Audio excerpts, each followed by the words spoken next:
FBA fees climbing, I'm losing my grip. Storage costs rising, they'll never let me skip. Refunds I'm eating, returns pile up too. Oh, Amazon, what else will you do? I look at my dashboard, my profits erased. My margins are gone, it's a slap in the face. Prime Day's a promise, but it's such a race. How much will I make if I'm replaced? It's a cruel, cruel number. Fees keep climbing, profits torn asunder. Oh, it's cruel. The sellers wonder how to survive when the margins go under. It's a cruel, cruel number. Every month it's something new to plunder. Oh, it's cruel. It's no wonder we're stuck in this game. The algorithm's thunder. Yo, Amazon's back, and they got a new scheme. Reimbursement slashed, it's every seller's dream. They're digging deep, taking more from the pot. Let's break it all down, expose what they got. March 25, it's a policy drop. They say manufacturing costs, but we know it's a flop. Give us your cogs, the demand and the price.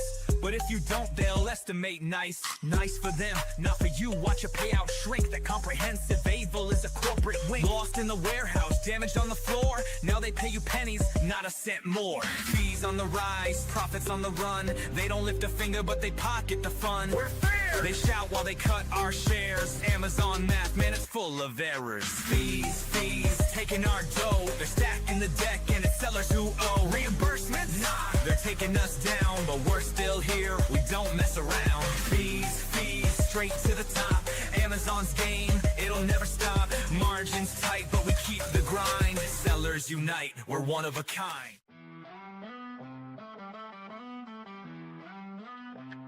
I try to sell my product on Amazon, thought it'd be a breeze. But little did I know I'd be stuck with seller support disease. They never seem to solve my problems, just give me the runaround. I'm tired of waiting on hold. My patience is wearing thin, I'll never be found. Amazon seller support, you suck, you suck, you suck. Can't get no satisfaction. I'm out of luck, out of luck, out of luck. You don't care about my business, just trying to make a buck. Amazon seller support, you suck, you suck, you suck. This one's for the sellers on the grind, getting left on red, wasting all their time. I hit up support, got an auto reply. Thanks for your patience, man, I wanna cry. Inventory lost, my margins are toast. The reps playing tag like the Casper the Ghost. They pass me around, it's a never-ending game. Nobody takes action, everybody shifts blame. My ASIN's down, I'm out of the race. They say they'll escalate, yo, what a disgrace. Amazon seller support, you're breaking my heart. No answers, no fixes, just tearing me apart. Hours in the queue, stuck in the dark. Amazon seller support, you're missing the mark. Amazon game plan, that is the key. Seller Central dashboard, that's where I be. Analyze the funnel, see what we lack, then we optimize. Sellers know it's a fact. I get it poppin', you know that it's lit. Climbing the rankings, ain't no room to quit. I check the data, they notice the stats. I keep the method, that's how you adapt. Metrics are showing, you know it's our cap. Amazon sellers, it's time to react. I'm about that action, I do this with passion. I got them like, whoa, what is this? Huh, whoa. I don't know, dude. I think everybody's just buying stuff based on reviews and badges or whatever. They don't even know who we are. These customers don't even know the name of my brand. But they keep clicking add to cart like it's part of the plan. They see that Amazon badge and think it's all grand. But yo, they don't even know the name of my brand.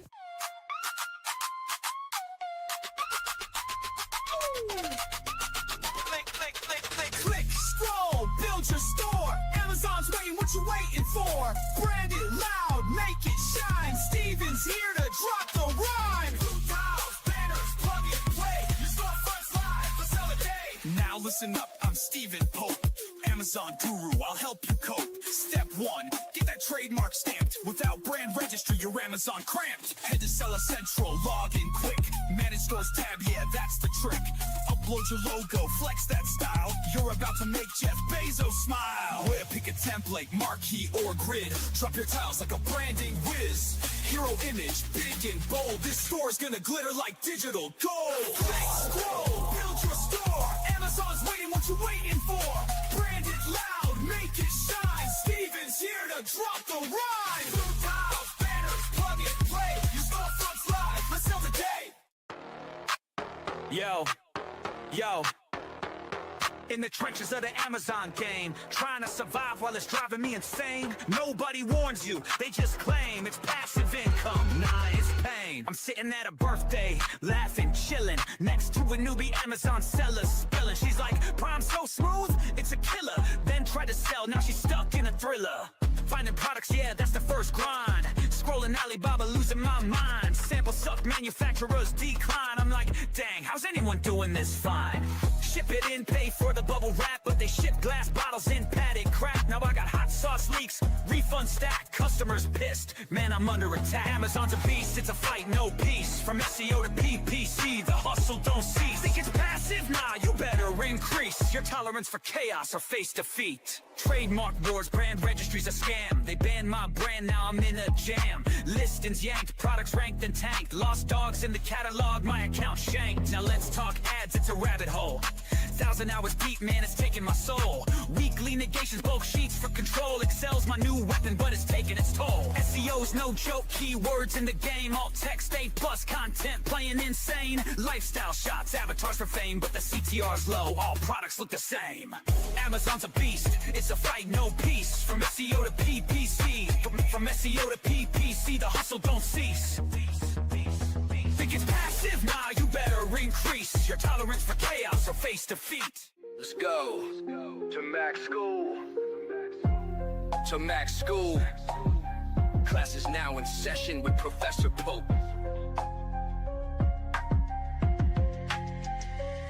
They got the SAP, cause Professor Pope wrote the recipe, helping Amazon sellers grow sales exponentially. Amazon's a jungle, but we map the strategy. Brand Strategist, Playbook, it's a guide to victory. Troubleshooting catalog, you know we got the answer key. Boosting all your rankings, turning sales into a legacy. SOB so deep, you think we studied at Mac School. Every step we follow leads to growth, yeah, it's a golden rule. Stuck on keywords, we'll find the ones that work the best. Using Helium-10, strike distance keywords pass the test. Incremental indexing ensures the listing set to rise. From the back end to the bullets, optimization hits the skies. Brand store creation, yeah, we make it shine and flow. A+ content design makes conversions overflow. Need your images on point, best practices in the plan. Alt text and photo rules ensure your visuals command. SEO meets PPC, it's balanced, every step aligned. We'll construct the MKLs that drive rankings over time. Budget caps and bid adjustments, no more wasted spending. Segmentation builds campaigns that sellers can defend. Got a hijacker, no problem, we'll file to take them down. Review requests in action, 5-star ratings come around. Flat file updates, market share reports, it's all in reach. Professor Pope wrote the SOP so sellers learn and teach. Meanwhile, my Amazon guys on the case, fixing up my problems at lightning pace. Ticket escalations, Mag's the boss. Even Amazon says we'll take the loss. Seller support don't know what's up. Passing the buck when the issue gets tough. They're the official team, but they can't comply. So they say, reach out to my Amazon guy. They're supposed to be the pros, but they can't decode policies and tools from their own damn road. I'm paying fees, yet they bring me stress. But Mag turns my chaos into pure success. Seller support reps, they throwing shade, but then admit, yo, Mag will get you paid. Third-party agency taking the throne while Amazon fumbles in their own damn zone. Seller support don't know what's up. Passing the buck when the issue gets tough. They're the official team, but they can't comply. So they say, reach out to my Amazon guy. So here's the truth, let's keep it real. Mag's the team with the pro-level skill. Amazon sellers, you know the vibe when support says call Mag. They'll give you peace of mind. Amazon seller support, you can suck my image stack. Sucking is all you're good at anyway. Bezos, hit me up if you want to sell seller support. I'm buying. There's a chase. Peace. Hello and welcome to the My Amazon Guy live Friday Q&A. My name is Noah Wickham. I'm VP of Sales and Marketing here at My Amazon Guy, and I'm here to answer any and all of your questions. Amazon related, e-commerce related, direct to consumer, Walmart, whatever you might have a question on, feel free to throw it in the chat. We will get to them as they come in. It looks like we got a couple of questions to start us off today. As long as the questions are coming through, I will be here. But once they stop, we will end this going through. So we'll probably be here another hour or so today, and looking forward to answering any and all questions. And if there are any questions, there is some interesting Amazon news right now that we will dig on into here in just a little bit. But let's start off today with Harris. Hi, Noah. I just wanted to ask for an account with 1,000 ASINs. How does someone manage PPC for such a big account? And for vendor account, you can't connect Helium 10 ads, add Atomic, I think you made. Either way, yeah. So, and then Harris asks, how do you actually optimize things? Is it more manual for Vendor Central account, or which tool do you prefer to use for this? Yeah, so I personally prefer manual approach for PPC ads always. I just think you have a finer tune handle compared to using automated advertising software. I personally don't like it. That being said, when we're looking at the idea of an account with 1,000 ASINs or 1,000 products on it, how do you actually manage ads? And what I will first and foremost say to you is you may have 1,000 products. You are not selling 1,000 products. And what I mean by that is it's super rare to have an account with that many ASINs where you're actually selling every single one of those ASINs every single month. And so it's always the 80-20 rule. 80% of your sales are going to come from 20% or less of your total ASINs. In the case of 1,000 ASINs, I even see sometimes it's like a 95-5 type situation where it's 5% of the total amount. So when you're looking at this and how to really optimize it, the thing that I'll typically tell you is focus on the products that are actually driving sales first and foremost. Anything that isn't really driving sales and it doesn't necessarily need a fine-tooth comb going through it all the time, or even a really big ad budget, you can throw a lot of products all together into one campaign. You can do an auto catch-all campaign for the majority of your products. So add literally every product into an auto catch-all campaign, and that should cover a lot of what you need at the end of the day and should be fairly low cost as well. But you're never going to actually be advertising 1,000 products at any given time, and you never should be advertising 1,000 products. Now, is that the case for everything? No, there's always that 1% where it is true. For Vendor Central, everything I do is manual for vendor. I don't know of any automated advertising tools for vendor. There might be one or two, like a Perpetua. I personally wouldn't use it. I would just do manual, especially for Vendor Central, because Amazon's a little iffy on that kind of stuff. Let's see. Stefan. Hello, Noah. Thanks for the Q&A. Loving the music. Fantastic. Love to hear it. Love to hear it. We have Roysh. Roysh is asking, planning on restructuring my PPC using only ChatGPT. Pause. ChatGPT is nothing more than a language model. It, yes, now with ChatGPT 5 has thinking that you can do, but let's just take a step back. ChatGPT is not a PPC software or an Amazon tool or anything like that. So it's, anyways, I know how you feel about it. Okay, so we immediately got there, but I want to test it out. What crucial demand should I enter to get the best results, other than providing all my data for past 3 months from Search Query, Helium, and all of PPC? Is there anything else that is specific to include as asked to get the best results? All right.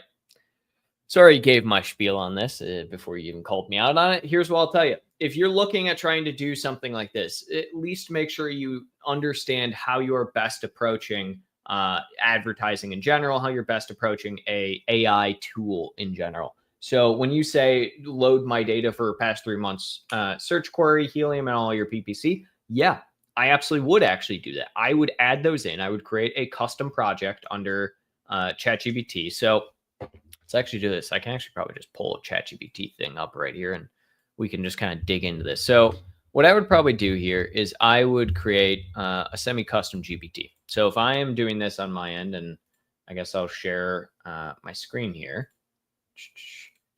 If I were to be doing this, I would load in immediately files. So first and foremost, I would load in as many files as possible when it comes to this. And then secondarily, I would enable deep research. So I'm going to do deep research, and then I would load in any files that I need.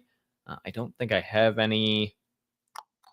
Yeah, I don't think I have any current bulk files that I could load in here, but I would load in as much information as possible. And what I would essentially do is something along these lines. So I would say, and I'll zoom in here so that people can actually see, I would do something along the lines of, please analyze all of the provided information regarding my advertising, search query performance, and all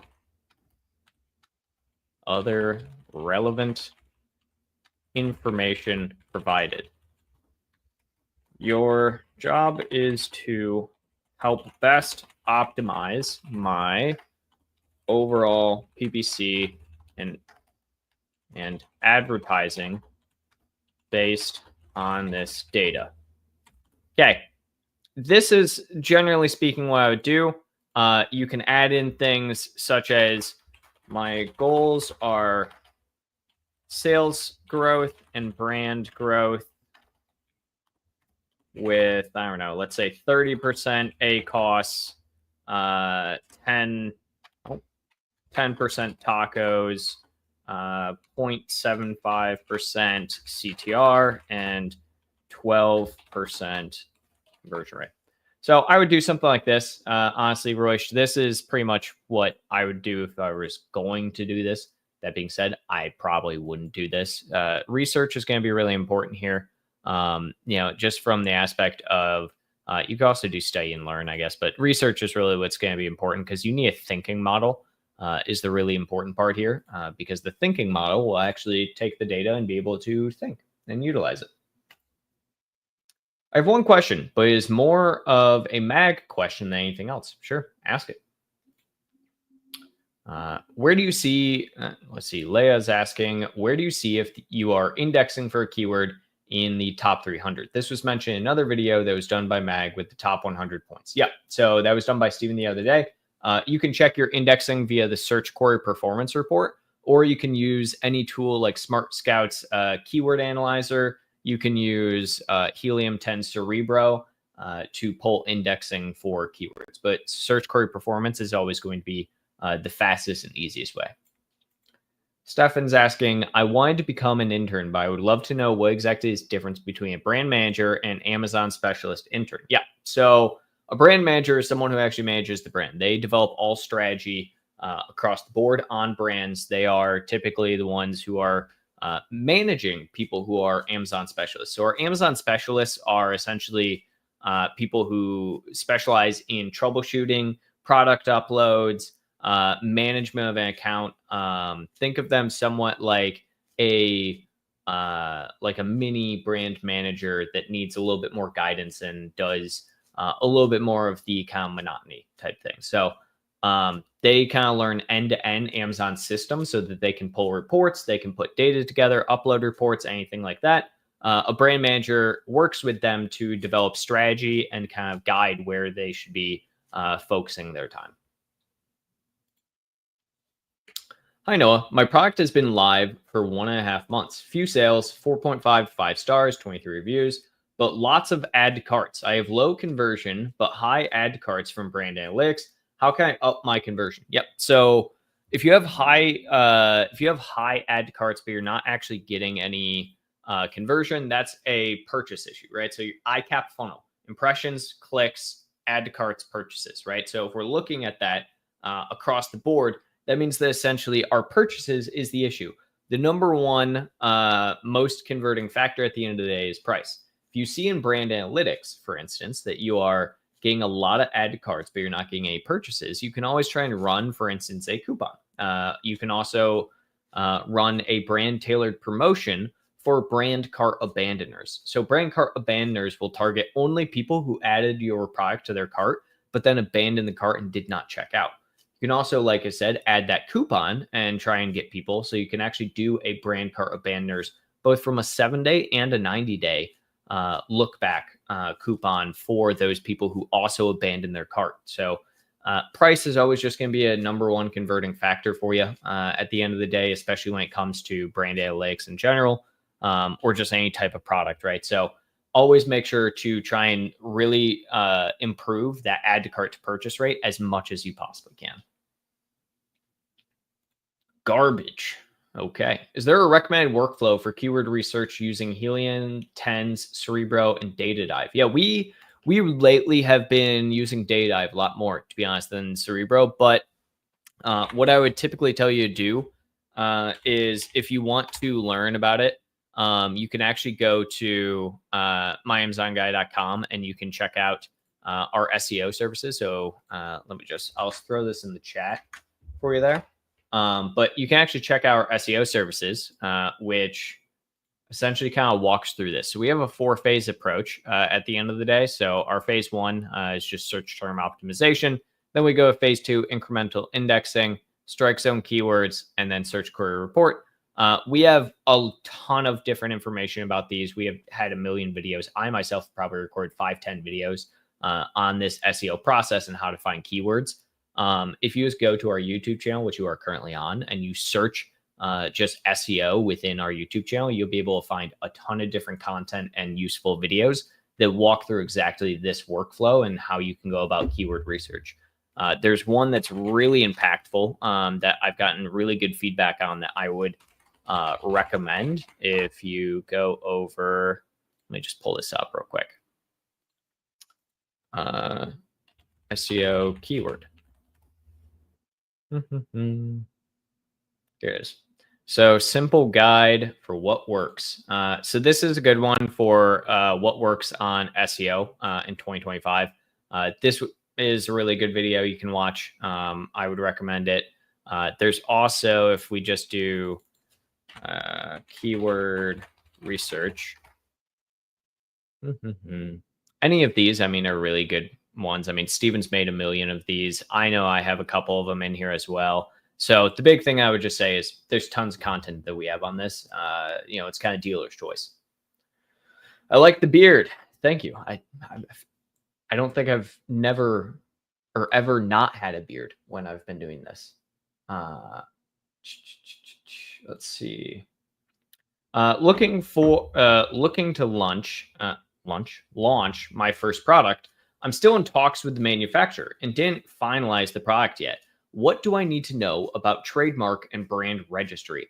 Yep. So first and foremost, I will let you know if you head on over to myamazonguy.com/trademark.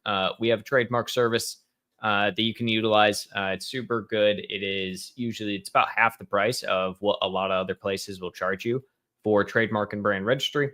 $980. Most places are around $1,500 for this same exact service. So that's why I'll tell you first and foremost, do that. We can help you out with that entire process. Now, what do you need to know about it? If you're going to launch a brand, I would highly advise brand registry. It is going to help you prevent hijackers. It's going to help you have a brand store, have a brand presence, A+ content, so on and so forth. So tons and tons of different versatility when you have a brand on Amazon. But yeah, if you are stuck on the process of registering, head on over. We're more than happy to help you out.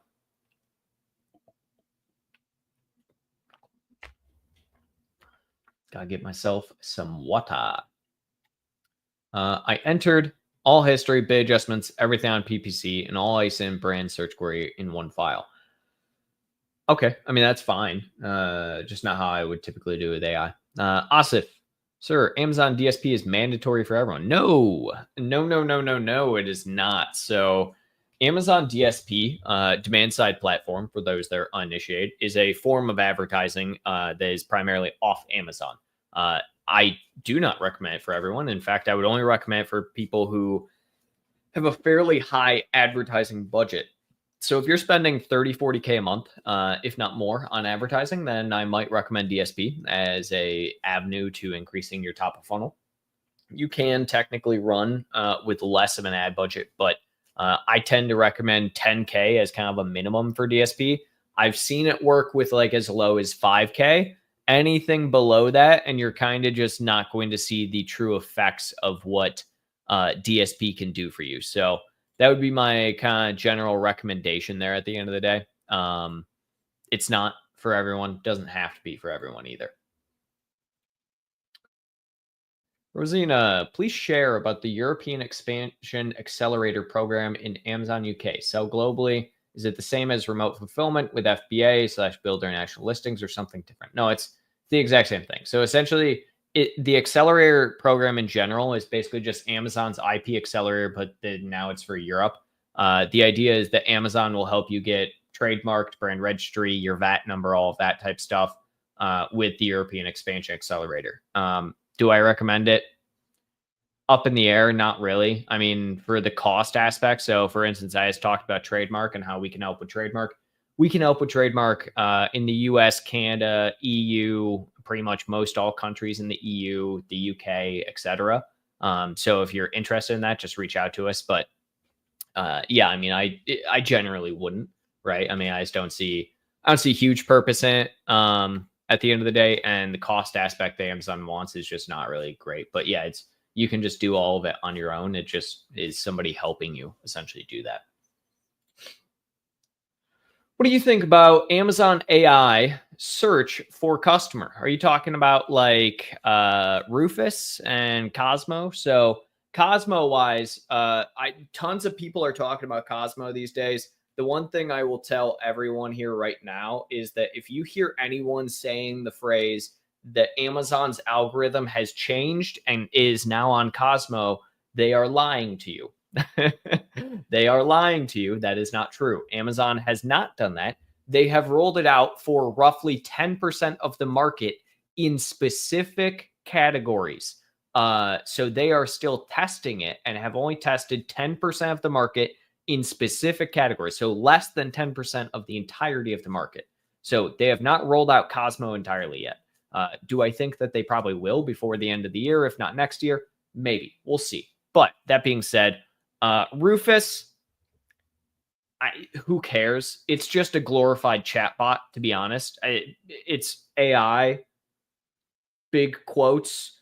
Rufus is a chatbot that if it came out 10 years ago, would be seen as like just an everyday chatbot. But it has AI, but quote unquote, behind it. And so they think everyone's like all hyped about it. I don't think Rufus is anything special in the slightest. I think it's just a glorified chatbot, to be honest. And less than 13% of the entire customer base on Amazon uses Rufus right now. Now, does that mean you shouldn't try and optimize your SEO for it? No. I think GEO targeting is going to be something that we really do have to look at, especially with Cosmo and any other changes to the algorithm. But anyone that tries to act or talk about Rufus as if like it's the only way that customers are finding products now are just lying to you. Until we get to a point in which it is easier for someone to go to Rufus and get the exact same product than it is for them to just type in 2 words into the Amazon search and then click the first product, it won't matter, in my opinion. What is your brand strategist playbook on your site? What does it teach exactly? Yeah, so our brand strategist playbook. Let me just I'll pull this up real quick. So where is it? Here it is. So our brand strategist playbook is kind of cool. It's this thing that we put together.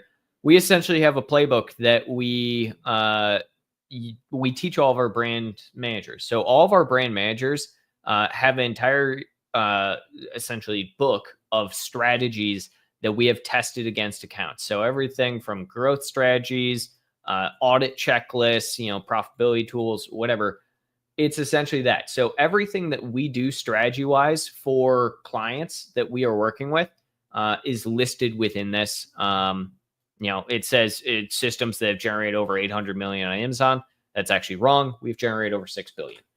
So actually, I'm going to take a picture of this and send that to our team to fix. But yeah, I mean, it's a great tool. If you are looking to get new strategy in, absolutely something I would, potentially look at investing in, because we've gotten a lot of really, really good compliments on it. Give me 1 second here, guys.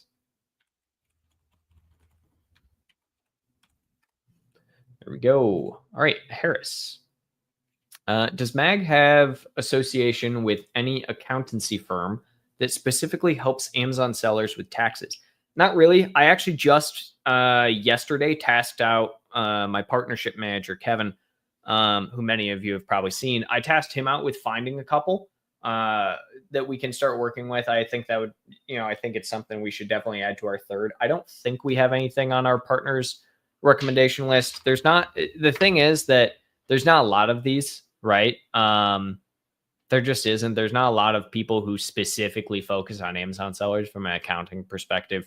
And those that do, I'm up in the air on. So we're talking to a couple people, recommendation wise. I'll pick a couple that I think are really, really good. But at the moment, Harris, I don't have anyone that like I strictly will just like vouch for vehemently until I look into different services. Thanks, Noah. Much appreciated. It seems that brand manager intern is the way to go. Probably.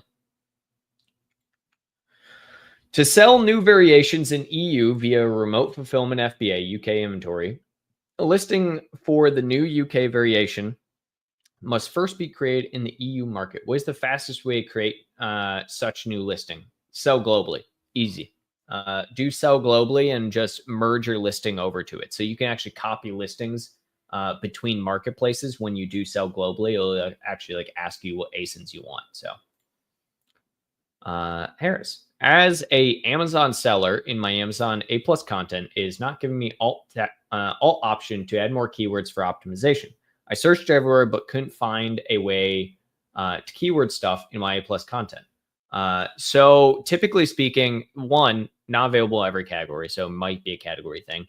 That's usually my first inclination when I hear things like this. Now, secondarily to that, what I'm going to say is that they are changing how alt text works on A+ content. They're changing how it works on brand stories, so on and so forth. Double check you're using the right modules, because sometimes people don't realize not every module of A+ content has the ability for alt text, especially if they're not like picturesque.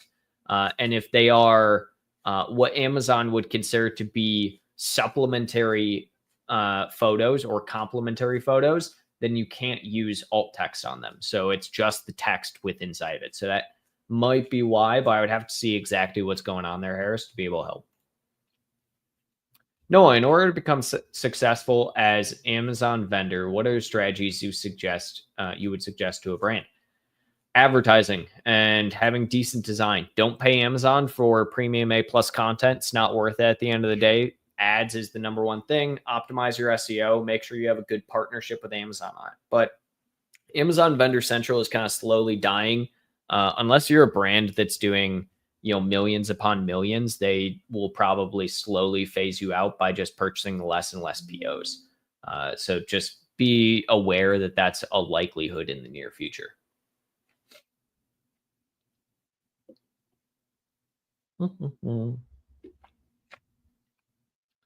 My throat seems very dry today. For August 31st deadline to do SPP enrollment for secondary user account holders, I heard it is not required for a secondary user emails login that are employees of the seller business. True, correct. Yeah, if you are a direct employee of the business, then yeah, you can just be any secondary user. However, there's some, I guess, monotony with that, or minutia. That's probably the right word, where we're unsure how they're going to deem whether or not somebody is an employee of a business or not. So unsure how that's going to work with the user accounts. Maybe people have to have a specific domain to their business. So every single business is going to have to register a domain.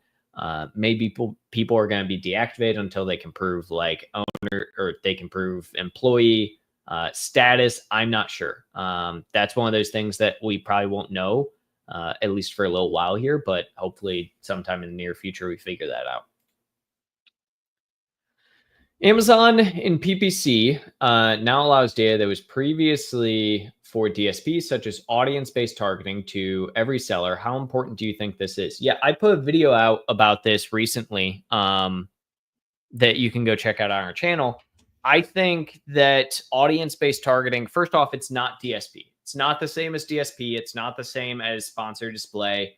It is for sponsored products, and it is specifically audiences based off of brand analytics, not DSP type audiences. So brand analytics type audiences is what you're probably looking at there, Harris. And I dug into this on ways you can utilize this against your competitors.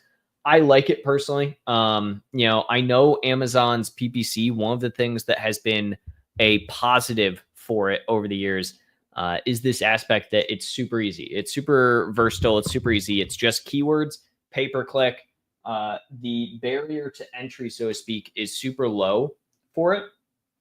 That being said, that also means at the same time, you don't have as much granularity within that, within the PPC and advertising that you normally would in, let's say, meta advertising, right? And so, or DSP for that matter. And so I like it personally because it allows us to get a little bit more granular with our targeting. It allows us to segment different keywords based off of audience types that might be different, right? So somebody who is a, let's say, new to brand, top tier audience is not someone who's going to be searching your brand name, right? So you wouldn't want to add that audience targeting to your brand name because they're new to brands. They don't know your brand yet. So I like that kind of stuff. That helps us when it comes to fine details around bidding and budget adjustments.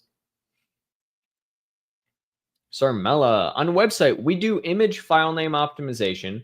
Does same work on Amazon also? Not anymore. It used to. So the idea back in the day was that, if you had your the file name of your image being like the top 10 keywords that you want to rank for in SEO, that would help you with SEO. I haven't seen any verifiable proof since they made the algorithm changes in 2021 that is still the case. I don't think it is. Back in the day, it absolutely was. Nowadays, no, it is not. Viper. If you have two different accounts, two different Amazon companies selling different products, if one of the Amazon accounts were deactivated, would it affect the other? No, not technically. It depends on the deactivation reason. So let's say that you get deactivated for like a Section 3 seller terms of service or seller policies violation. Yes, that can definitely affect it. So if you are breaking Amazon's seller policy or code of conduct on one account, that can affect another account as well, and they will link those accounts together. If you just get deactivated via, I don't know, like account health, poor shipping rating or poor, review rating, who knows, order defect rate, something like that. No, that will not affect the other account. Even though people will try and claim that potentially it does and Amazon links accounts together. I have seen no verifiable proof of it. It's a lot of times it's kind of I've seen it where it's basically a situation of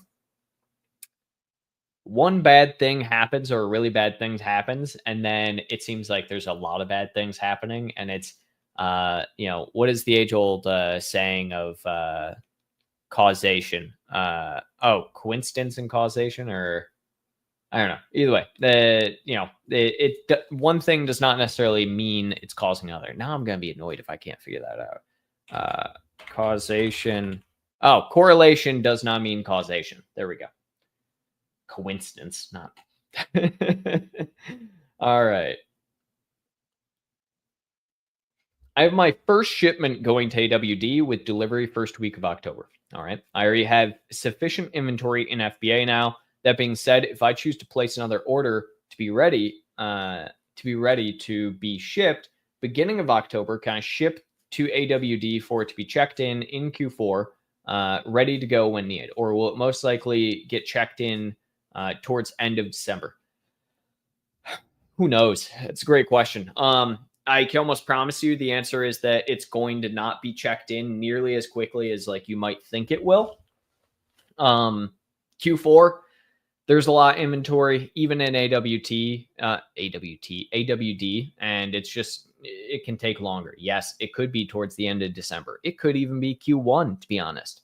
Amazon releases a date range every single year that they tend to try and get people to understand. So usually they extend their receiving deadline to about 90 days plus compared to when it normally is. So if that's something you're seeing and it's like, you're afraid of this, fortunately, yeah. Is there the chance that you could get receiving in earlier or faster than that? Maybe. But, that's the big thing. I would just double check it, verify, and just watch it. You're not going to know until the inventory's there anyways. What time trademark registration takes? What is cost? Should do it through government website in USA? Yeah, so we can do all of it for you. We actually use a legal firm that we are partnered with who does it directly for us. They do it through the USPTO website. Takes about 72 hours to get a pending trademark from the time that we verify that you can get the trademark. So that's another aspect that we will do for you, is actually verify before submitting documentation that you have a good chance of getting that trademark. So it's $980 total. You can go and check out our website, like I said, to get it done. We'll do an entire analysis, make sure everything's good there, and then we will proceed with it. Takes about 72 hours to get the pending status. Takes another 48 hours for us to do brand registry. I'm in the US and want to sell in the UK. Supposedly, I need to have a person in the UK to do this. What's the easiest way to get for someone to get a presence in the UK? No, you don't need you don't need a person to do this. So what you're thinking of is called the responsible person, which it's really funny because yes, this is like it's a thing that I think is super counterintuitive as far as name goes, is you don't actually need like a responsible person. A responsible person within the UK and the EU is basically this aspect of businesses or organizations that can act essentially as a liaison between you and doing business internationally within the foreign country. So if you just look up essentially different responsible persons, there's tons of different, let me actually double check this. We might actually have one on our, no, we don't have anyone on our third. You want to know who you can go to? If you go to compliance, if you go to our website, and you go to third-party recommended services, here you go. If you go to third-party recommended services, and I think you should be able to see my screen. I got a weird pop-up there, so if you can't see my screen, let me know. But go to Hello Tax or Complyzon. Complyzon is great. They are great for compliance. Hello Tax, they're great for essentially getting you fully specialized for VAT and tax stuff within the EU and UK. So go check one of those guys out. They're great to work with. They'll be really good for exactly what you're needing. All right, we have a starred for $5. Thank you for a $5 dono. What types of KPIs are your brand managers focusing on with new accounts to Mag? Are the KPIs different by seller category? Yeah, so KPIs are dependent on each individual seller. So we consider these to be kind of milestones, right? So we have a milestone goal. Typically, we go by monthly and then quarterly goal. That can be a sales goal. It can be a profit goal. It can be a ad goal. A million things, right? So that's determined on every single individual account. What is most important to you as the brand and the client? And how do we essentially figure that out and utilize that? So our KPIs at the end of the day, though, as far as like brand managers, when it comes to like new accounts, yeah, I mean, number one KPI always is going to be sales growth and doing so profitably, right? So doing that, secondarily to that, keeping within ACoS levels. So every single client we bring in that we manage advertising for, we set essentially an ACoS goal, a tacos goal, and ad spend goal. We never want to go over the ad spend amount without prior authorization. We want to stay under the ACoS amount, and we want to keep within a relative tacos amount as well. So those are kind of like primary KPIs that I think everyone should have on an account always.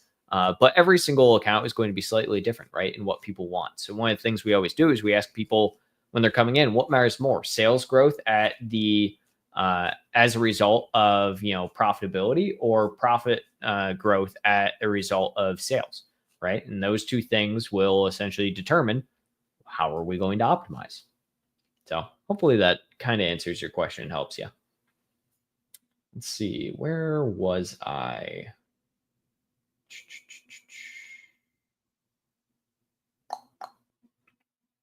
I have lost my place in the questioning.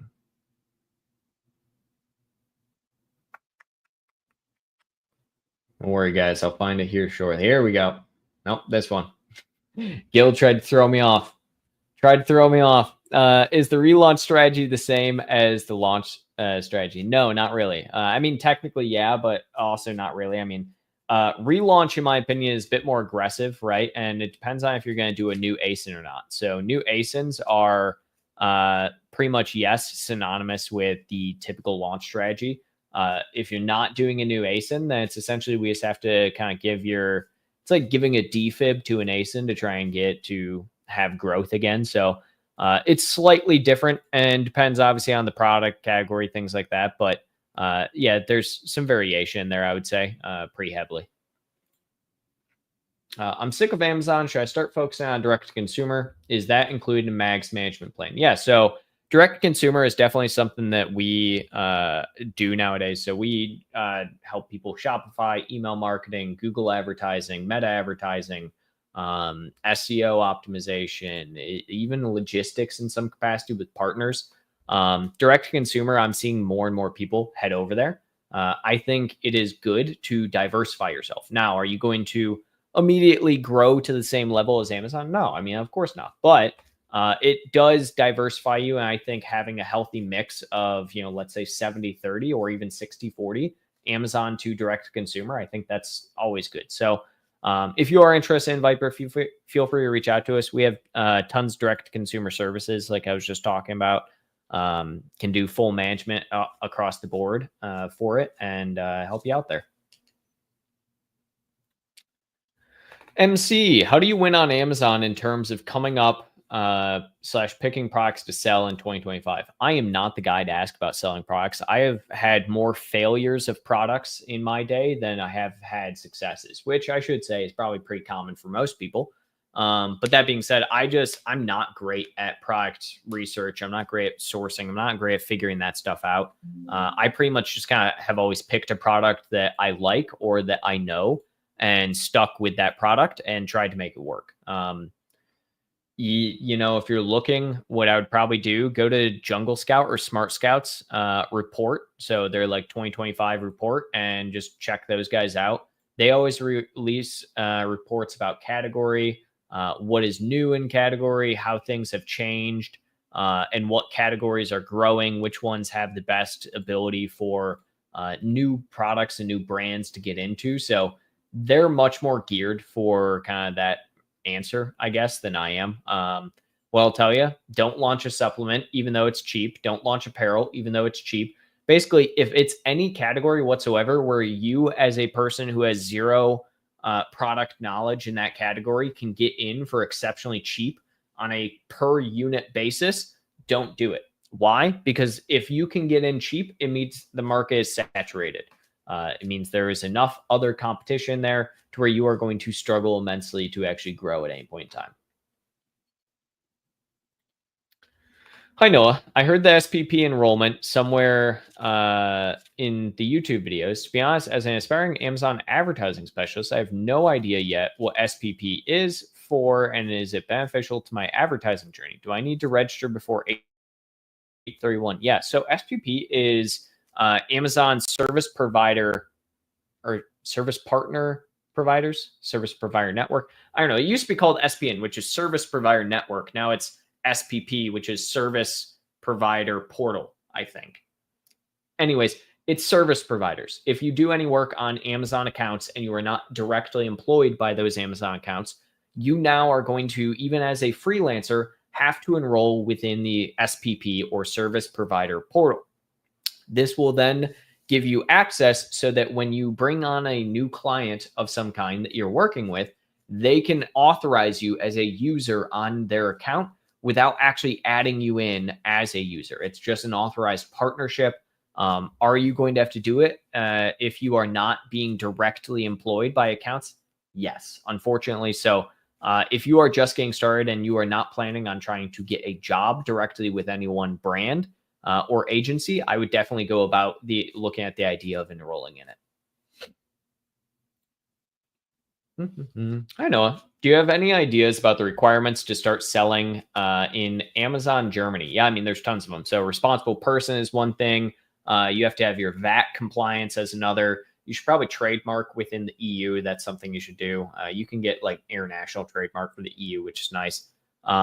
You should go about making sure that you have, I'd say responsible person. If I didn't, responsible person, logistics company. So at least a warehouse within the EU. There's tons of them that you can deal with. What else? Compliance. So depending on your category, you might have to make sure that you actually have compliance to sell that type of product within the EU. I do see people all the time who spend all this time and effort, and then they try and sell a product and they find out, oh, my product isn't even allowed to be sold in the EU, right? Because it has different regulations for things like supplements, right? Again, I'll just throw this out there again. If you are wanting to understand a little bit more about compliance within the EU, Complyzon is fantastic. Go talk to these guys. You can head on over to, I'll just do this right here. I'll throw this into our chat again here. Feel free to go on over to our third-party recommended services. Click Start Now, either on Complyzon or Hello Tax. Both these guys are great and can help you out immensely. So go on over there for any of your EU needs when it comes to compliance. Or you can reach on out to us, myamazonguy.com/book. Book a call with one of my team of experts. They'll be happy to help you and kind of walk you through things. And if it seems like a fit, you can work with us on it as well.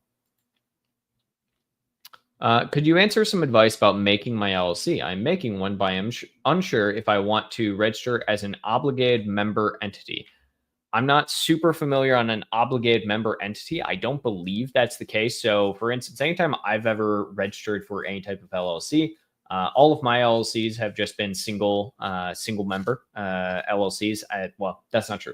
Not all of them. I've had one or two where I've been like a partner LLC, right? So multi-member LLC with partnerships and whatnot, but I've never done S Corp, C Corp, or anything like that. So the primary thing that I'll tell you there is I would have to look into it. But what I would say is if you're not doing any partnership, you can do a single member LLC. The point of an LLC at the end of the day is supposed to limit your liability, right? But if it is just you as a business in general, as the LLC, you don't have employees or anything like that, this is what we essentially consider to be a pass-through LLC. So pretty much everything just passes through to you as the single member entity owner anyhow. So it's one of the things where in that case, you know, you might want to look at something like a C Corp entity as well. But again, not legal advice. I am not a lawyer. I am not I'm not an attorney, so not legal advice on this, but this is, you know, some advice from how I have typically tend to set mine up. Okay, I know UK sellers who sell supplements. They had an actual person come to their house, so it's kind of dissuaded me. What? Like a person came to their house and yeah, no, that's supplements is a hard category within the EU. But again, a responsible person is not an actual person. It's usually a business. You can look up responsible person. So we can just, I don't know, let's do responsible person UK. Yeah, there's a couple of different companies immediately that I'm looking up. I mean, Vadi is one I've heard of before. Bivda, that's another one I've heard of. These other ones I haven't, but yeah, I mean, there's tons of them. How many keyword in title? How many in bullet points? How many in long description overview? Title, 250. That's kind of your maxed out for a title. Now, depending on what your ranking is, maybe you'll have a little bit shorter of a title. They are going to be releasing 2-part titles here soon, where the first part is 150 characters of description, and then the second part is 100 characters of just individual keywords. And then how many in bullet points? So in bullet points, only the first 1,000 characters within. You're asking keywords, but I'm telling you characters because I don't know your keywords. So characters is what matters. So only the first 1,000 characters within bullet points is like the most important. Anything past that just gets much lower priority as far as indexing and rankability goes. How many in long description? You can have as long a description as possible. I mean, so I think it's 1,500 now, 750 to 1,500. I would have to relook that up, but the answer you're looking for here is max out your character count. That's kind of the big thing. Don't stuff keywords at the end of the day. Don't, stuff keywords multiple times. I mean, you can. I don't think you should do it more than 2 or 3 within a full listing. So don't do the whole thing where you're like, yeah, I'm just going to list the same keyword 55 times. Like, that doesn't work anymore. Unfortunately, it just, the algorithm doesn't like keyword stuffing as much. It looks at poorly. Doing it 2 or 3 times throughout a listing and within your backend search terms makes sense. But yeah, just max out your character count. There's zero reason not to. Have you handled an Australian marketplace? It seems the market keywords has low search volume, like below 1K. What is your strategy on this? Seems sales here is low.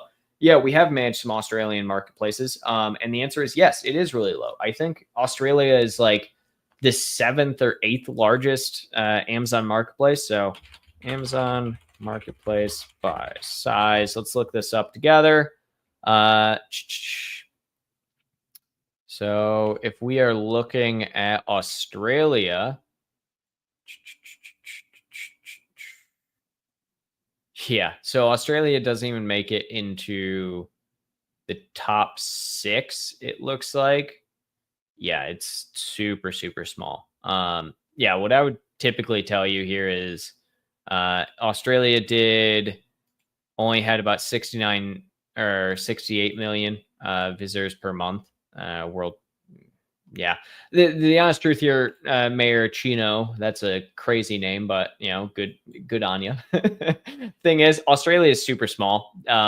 So when you look at that and you are like, yeah, I'm not getting any search volume. Yeah, it's because it's a super small market and there's just not any search volume, right? So especially in specific categories, it's very rare to find it in like every category. So some categories, yeah, you can have higher search volume, but if your category is just small for the market, there's not much you can really do in that capacity. Second, you said 24 hours and 4 days in trademark registration. Someone told that it takes 8 months. Yes, there's a big difference between your trademark being approved and it being pending. So for brand registry purposes on Amazon, you only have to have a pending trademark to get brand registry. To get a pending trademark, it takes about 72 hours from the time that you register it to the time that it will be marked as pending. Once it is marked as pending, you can register for brand registry with that trademark. There you go. So that's kind of what we're talking about. Does it take 8 months for it to be approved? Yes. How do you tackle your insane competitor when he starts to bring prices down, giving insane discounts and getting more sales? Price is the number one converting factor. The thing is, at the end of the day, you can beat people out for price to a certain extent if you just have a better product and your product makes most sense. If I am selling, I don't know, if I'm selling a deck of cards and my competitor goes like, oh, I also have this deck of cards and it is 50% of the price of your deck of cards, right? No one is ever going to buy my deck of cards if we're selling the exact same product, unless I have brand loyalty behind me. But even then, brand loyalty only extends so much when it comes to discounts. The biggest thing I would just say here is that price is number one converting factor. Have no ability to compete on price. You have to compete on differentiation within your product. What makes your product better? How can you target the market in a way that sees your product as being worth that premium price compared to theirs? Let's see. Thomas, switched brand registry ownership from our vendor central account to seller. Is it possible to get A+ listings that are currently active to show with the seller account to edit/update previously managed in VC? Yeah, you can. You can absolutely do that. The only thing I will say is if you did not actually go through the aspect of getting your products ungated from Amazon Vendor Central, essentially it's just meaning that Amazon gave the condition of allowing the seller to update the listing. Sometimes Amazon keeps that contribution rights owner of the listing if you don't manage it correctly with the vendor central side to seller central side. So as long as you got that primary rights contribution owner ability on the seller central side, yeah, you can just add A+ content at that point in time. If I launch a new ASIN and sales velocity is good, can I combine an old ASIN to the new one to take advantage of the new ASIN's momentum? Yeah, technically speaking, you can. I mean, the big thing at the end of the day to understand there is just make sure that the parentage makes sense. So if the old ASIN is just being ran out of stock and that's the new ASIN, that's also fine, but you won't get that sales velocity boost from that old product anymore as much once it runs out of stock, because it's just no longer available. And so it doesn't actually give as much of a boost once it's marked as unavailable on the listing. So you'll have things like the review rating will still be there, but a lot of that ranking and kind of velocity aspect will go away from a momentum standpoint once it goes out of stock.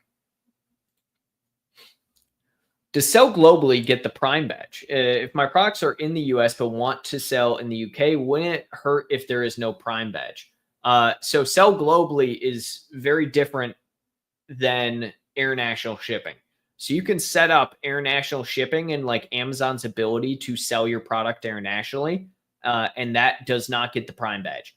But if you sell globally, you are trying to sell specifically in that market, but you need to fulfill from that market, whether it's a 3PL in that market or whether it is a you are selling it via FBA within that market. It's still, if you do those, you can still get Prime badge. But if you're just like shipping international from the US to somewhere else, no, you're not going to get Prime badge. I honestly wouldn't recommend it because you're just going to pay out the butt for shipping costs. What is the second best marketplace to sell to if you are in US company, Canada, UK?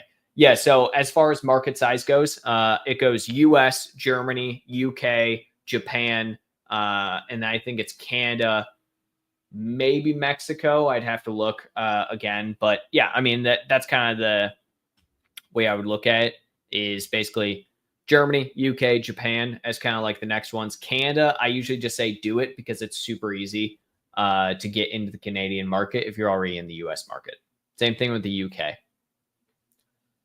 980 USD, including everything, your fee, government charges. Like if we pay 980, we have not to spend single cent after that, and we will get our trademark registered in how many days? I missed answer. Yeah, it's just $980, and that will include the trademark registration fee. It will include the filing fee that we charge.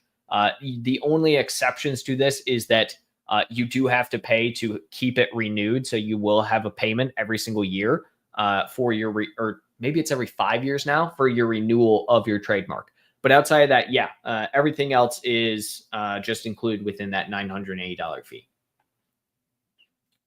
Brother, I am new to Amazon Seller and I run ad perform very good for 2 to 3 days, and now no impression and no clicks. Why?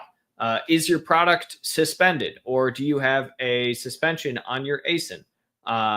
Are you targeting incorrectly? Is your product out of stock? Is your impressions or your bid volume way too low? You know, there's a lot of reasons, right? So maybe a competitor came in and way outbid you because you were taking sales volume from them. And so now you're not getting any impression share. A lot of different reasons. I have a couple of videos on our channel talking about all of the different reasons as to why you might not have impressions and how you can troubleshoot it. I would go watch through one of those and just go down the list of the different things that could cause you not to have any impressions. How do I relaunch an existing ASIN? Dog supplies. I have had it. I have had it at much lower price for months now, and still hasn't sold as much as I had hoped with the drop in price. It did at first, but now it is maintained stagnant at certain amount of sales. No longer have strike through. I am now restructuring PPC with hopes to help boost ranking and sales. But with this relaunch, I don't want to lower price. Is there any other strategy to boost it as though I lowered price substantially? The primary thing here that you need to drive is your advertising. So you're essentially stuck in an SEO phase for like 6 months here. So Amazon has 180-day look back when they're looking at sales volume and for SEO. And so their primary thing that you're going to have to do is pretty much be like 100% PPC oriented until you get some ranking back for your SEO and for your category that will allow you to get sales volume again organically. So I would really focus very, very heavily on your PPC strategy for this relaunch.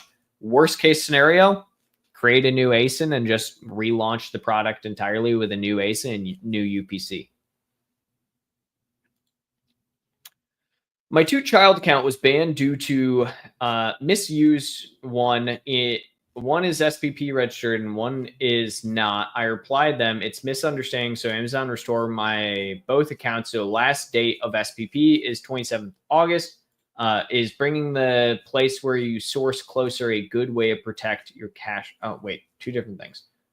I don't know what the question here is, Abdullah, unfortunately, but is bringing the place where you source closer a good way to protect your cash flow? I'm sure, technically speaking, yeah, if you have a shorter overall manufacturing cycle, right, that's going to technically be better at the end of the day for cash flow perspectives, from a cash flow perspective. So technically, yeah.